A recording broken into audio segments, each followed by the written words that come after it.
여러분 사람의 눈만 피하면 된다고 생각하면 안 돼요. 우리가 요즘에 보면 뭐 사건 사고가 많이 있는데 대부분이 어디서 잡힙니까? CCTV가 밤이고 낮이고 다 있잖아. 차량에는 또 블랙박스 있고. 근데 하필 내 차 박은 건 못 잡았어요. 그냥 하나님 제 차를 받고 또 지나갔는데 주차장인데 그러다 그 다음에 또 식당 아저씨가 또 박았는데 그건 딱 현장에서 잡혔어. 참 신기하게도 다 알 줄 알지만 또 못 잡는 경우도 있어요. 그렇지만 대부분이 CCTV를 근데 강력범죄는 철저하게 다 대충 그러는 거는 너무 사고 많이 때문에 경찰도 신경 안 쓰는 것 같더라고요. 그냥 못 찾으면 못 찾는 거다 이렇게 생각하고 근데 뭐 인사사고라든가 아주 강력 사건은 끝까지 찾아내는 거고 대부분이 요즘 보니까 그 CCTV나 또 블랙박스나 이런 데 찍혀 있더라고요. 근데 여러분 그것보다 더한 것은 하나님의 눈입니다. 하나님의 눈. 이 세상에 CCTV가 아무리 많아도 다 피해갈 수 있는 사람도 있겠죠. 우리 못 잡는 거 있잖아요. 우리도 지금. 그렇지만은 하나님의 눈은 피해갈 수 없습니다. 그리고 하나님이 양심을 작동시킬 때는 자기 양심 때문에 결국 기도를 하든지 하나님 앞에 회개로 쏟아내게 돼 있어요. 그러니까 이게 필요한 거예요.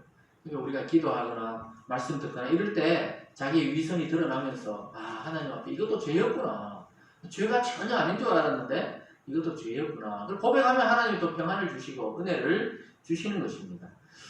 그런데 여기까지 보면 유다는 이제 가망이 없어 보여요. 그냥 그 땅에 문화에 젖어서 그 신전에 있는 그 탕기랑 관계를 하고 또 죄악에 빠져들고 이렇게 인간들을 생각하고 위선적인 사람으로 점점 빠져드는 것 같은데 하나님이 그 완전히 바닥에서 돌이키십니다. 자기의 잘못을 철저하게 인정합니다. 왜냐하면 뜻밖의 소식을 들으면서 이 사건이 시작됩니다. 처음에 유다가 어떤 소식을 듣습니까? 어떤 사람이 한 3개월 지나서 달려오더니 여보시오 당신 며느리가 배가 불러옵니다. 배가 입덧을 합니다. 3개월이니까 뭐 아주 배가 부르진 않겠지만 소문이 나버렸어요. 당신 며느리가 임신했더라고요. 아니 아들도 없는데 어떻게 임신했지? 그러니까 사람들이 막 어떻게 되는지 뭐 이렇게 됐겠지 하면서 막 음행을 해냈겠지 이런 얘기를 했어요. 그때 유다의 반응이 뭡니까? 네? 유다의 반응이 끌어내서 불태워라 이렇게 이야기합니다. 여러분 그 당시에는 집안의 가장이 이 생사 여탈권이 있었어요. 죽이기도 하고 살리기도 하고 정말 잘못한 자식이 있으면 뭐 죽여버려라 불태워라 이렇게 할 수 있었나 봐요.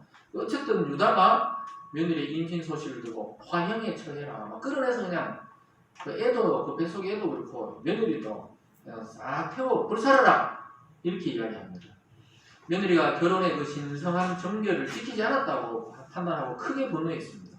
여러분 어떻게 되겠어요? 다말이 결국 끌려 나오게 됩니다. 그때 필요했던 게 뭡니까? 보증으로 받아놨던 도장과 끈과 지팡이였습니다. 그 시아버지의 그 소장품을 손에 흔들면서 막 끌려나가면서 흔드는 겁니다. 이 사람이 그랬다고 이 주인이 이렇게 말을 합니다. 여러분 본문 24절과 25절을 같이 읽어보겠습니다. 오늘 본문 24절 25절입니다. 시작.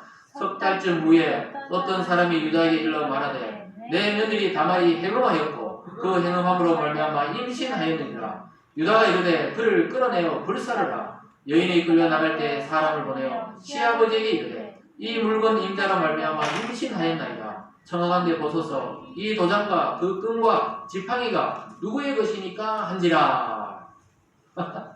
참 기가 막히게 또 타이밍이. 근데 아까 다말에게도 누가 있잖아요. 어떤 사람이 너희 시아버지가 약탈 깎으러 왔더라 이렇게 말해주는 사람이 있고 오늘 다말에게도 또 아니 유다에게도 어떤 사람이 며느리에게 그 이름도 안 밝히잖아요. 이 정보원들이 있는 것 같아요. 네? 아버지는 시아버지는 며느리를 감시하고 있고 주위에 혹시 어떤 일이 있거든 이야기해달라고 그러고 또 다말은 유다 근처에 또 시아버지인데 시아버지가 어떤 일 하는지 참 이야기해달라고 이런 정보원들이 있었던 것 같아요. 스파이 그 자꾸 알려주는 거예요. 자꾸. 그러니까 지금 불 사르게 생겼어요. 손에 흔들어 보이고 있습니다. 누가 봐도 유다의 것이라는 것을 아는 그 증표를 막 흔들고 있어요. 그런데 유다가 만약에 정말 악했다면 자기 죄를 덮을 수도 있습니다. 어떻게 할 수 있습니까? 저것이 저거에 행음을 해놓고는 내가 어떻게 며느리랑 관계하겠냐 하면서 이렇게 이야기할 거 아니에요. 그죠? 그러니까 어떻게 이렇게 되겠냐. 저 그냥 불살라라 이러면은 불살으면 뭐 더 이상 말할 사람이 없잖아요. 그렇게 할 수도 있단 말이에요. 그러나 이때 하나님이 양심을 작동시킵니다. 자기의 죄가 얼마나 큰지 이제 깨닫게 되는 거예요. 내가 음행을 따라 살다 결국 자기 며느리에게 이런 엄청난 죄를 저지르게 하고 말았구나. 이렇게 깨닫는 겁니다. 참 이것이 하나님의 은혜죠. 최악의 상황을 보고는 자기의 죄가 얼마나 비참한지 깨닫게 된 것입니다. 26절을 한 목소리로 읽어봅니다. 시작. 유다가 그것들을 알아보고 이르되 그는 나보다 옳도다. 내가 그를 내 아들 셀라에게 주지 아니하였습니다. 하고 다시는 그를 가까이 하지 아니하였더라. 정욕의 대상이 아니라는 것을 알게 된 것입니다.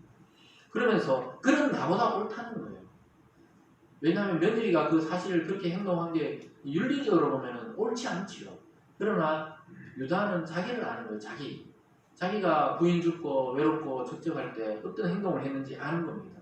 그러면서 나보다 그가 옳다. 내가 그 아들 셀라가 장성했는데 그에게 주지 않았기 때문에 이런 일이 벌어졌다. 지금 막 며느리가 좀 보세요. 상상해 보세요. 며느리가 막 지금 끌려 나오는 거예요. 동네 중앙으로. 그 사람이 엄청나게 모였을 거 아니에요. 이제 어떻게 보면 뭐 구경거리일 수도 있고 참 이렇게 손가락질 할 일일 수도 있는데 다 모였을 거 아니에요. 그죠? 그랬을 거 아닙니까 여러분? 그럴 때 유다가 고백한다는 게 쉽겠습니까? 유다가 또 시아버지 나이도 있고 그 며느리 있잖아요. 그 배우는데 저는 내 애 아니다. 이러면 끝날 일이거든요. 사실 거짓말 한번 딱 하면 끝날 일인데 그리고 다 며느리 죽고 또 그 안에 아이도 죽겠죠.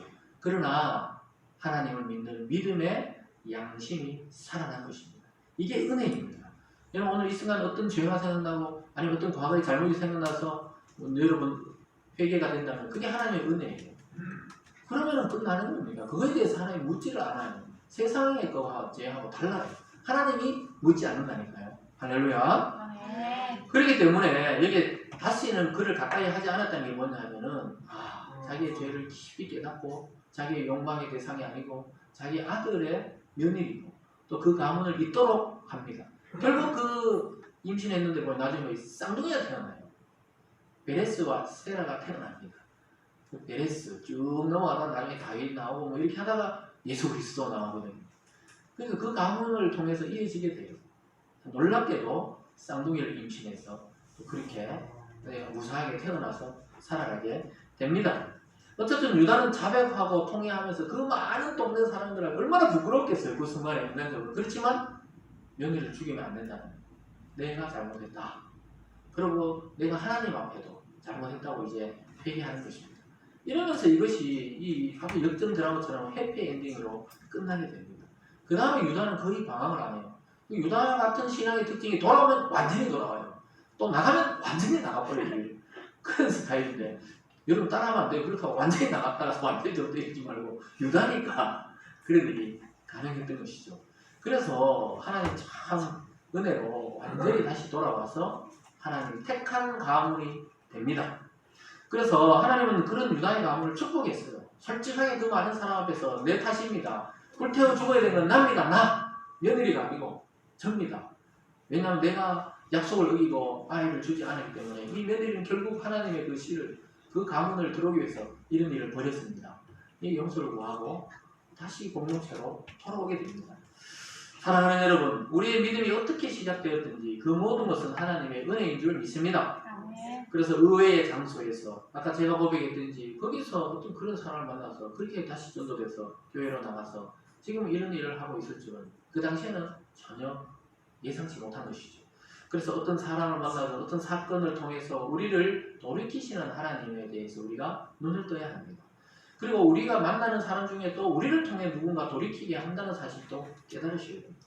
오히려 우리의 죄악이 깊어지고 깊어졌을 때 하나님은 더 이상 방관하지 않고 하나님 앞에 우리를 완전히 돌려놓을 수 있어요. 완전히 쓸모없는 사람처럼 여겨질 때 하나님은 우리를 완전히 새 사람으로 돌려놓으셨던 것입니다. 여러분 오늘 이 아침에 이 말씀을 통해 그동안 주신 은혜를 곰곰이 생각해 보시기 바랍니다. 또한 우리가 어느 지점에서 내가 예배도 드리고 기도도 하고 형식적으로는 지금 교인인데 내가 마음이 하나님과 많이 멀어진 부분이 있다면 다시 회복할 수 있기를 바랍니다. 그리고 완전히 돌이켜서 하나님의 사람으로 하나님의 축복을 누리며 살아가는 저와 여러분이 되기를 주님의 이름으로 축원합니다. 네. 기도하겠습니다. 사랑과 은혜 하나님 아버지 감사합니다. 오늘 유다와 다말의 모습이 바로 우리들의 모습임을 고백합니다. 하나님, 예수님 어릴 때 우리의 모습은 참으로 죄악 가운데 있었고 참으로 하나님 앞에 사람 앞에 부끄러운 사람이었습니다. 그러나 하나님, 오늘 이 아침 이 말씀을 통해 우리를 회복시켜 주시고 다시 그리스도를 통해 충만한 은혜로 나갈 수 있도록 복 내려 주시옵소서. 감사드리며 예수님 이름으로 기도드리옵나이다. 아멘.